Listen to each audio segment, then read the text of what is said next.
भैया रो राम राम नमस्कार। हमें तो चिंता ही हो। नाम है माओ सचिन चौधरी। और उत्तर प्रदेश में निकाय चुनाव को लेकर हाई कोर्ट को बड़ो फैसला आओ है और ये फैसला को विस्तार से समझने की जरूरत है कि आखिर पूरो को पूरो विषय का है और अब का उत्तर प्रदेश में निकाय के चुनाव हो पे हैं। जी हाँ, उत्तर प्रदेश में निकाय चुनाव को लेकर इलाहाबाद हाई कोर्ट की लखनऊ बेंच को फैसला आओ है कि बिना ओबीसी आरक्षण के चुनाव करावो चाहे तो सरकार चुनाव करा लेवे, लेकिन फिलहाल में जो दिसंबर महीना की शुरुआत में नोटिफिकेशन जारी करके चुनाव की प्रक्रिया शुरू हुई थी, वो प्रक्रिया को रद्द कर दो है हाई कोर्ट ने। और हाई कोर्ट ने कही है कि अगर आपको बिना ओबीसी आरक्षण के चुनाव कराने तो कहूँ भी चुनाव करा लो, लेकिन अगर ओबीसी आरक्षण के संगे चुनाव कराने तो आरक्षण को लेकर जो भी विसंगतियां हैं उनको एक कमेटी बना के वो विसंगति को दूर करो, इसके बाद ही आप ओबीसी आरक्षण के संगे जाके चुनाव करा पे हो।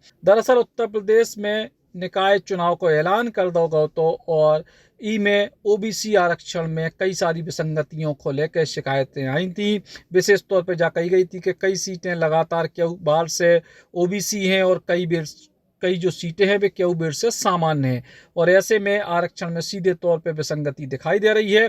और यही को लेकर कोर्ट में एक याचिका लगाई गई थी और याचिका पे लगातार सुनवाई चल रही थी और आज जाके अदालत ने फैसला सुनाया है कि अगर आप यानी सरकार बिना ओबीसी आरक्षण के चुनाव करावो चाहे तो कोनो भी टाइम करा लेवे, और अगर ओबीसी आरक्षण के संग चुनाव कराने तो एक कमेटी को गठन करके इन विसंगतियों को दूर करने पड़े।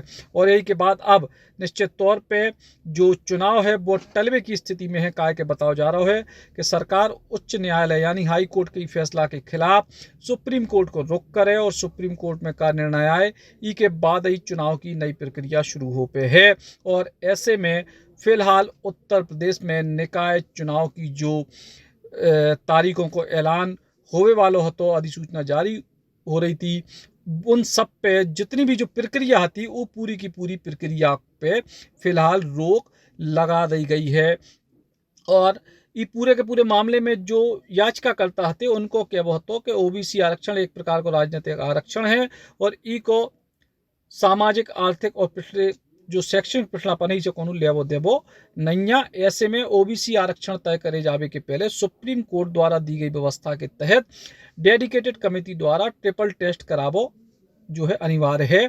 और ऊपर राज्य सरकार ने अपनो हलफनामा दाखिल करे तो और कही थी कि स्थानीय निकाय चुनाव के मामले में 2017 में अन्य पिछड़ा वर्ग ओबीसी के सर्वे के को आरक्षण को आधार मान लो जाए।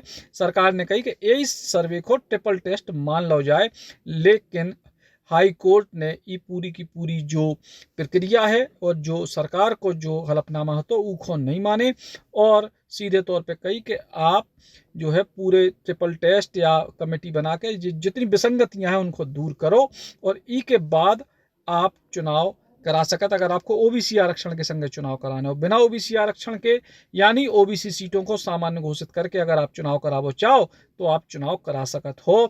और ऐसे में सरकार को जो रुख है वो निश्चित तौर पे कहूँ ना कहूँ जो है सरकार ये बात को लेकर विचार करे कि बिना ओबीसी आरक्षण के चुनाव में जावे से मुश्किल हो सकत है। और ऐसे में सरकार सुप्रीम कोर्ट जो है उस सुप्रीम कोर्ट में आगे की कार्रवाई तय हुई है, लेकिन फिलहाल उत्तर प्रदेश में जो निकाय चुनाव है वे कछु दिना के लाने टलत नजर आ रहे। राम राम।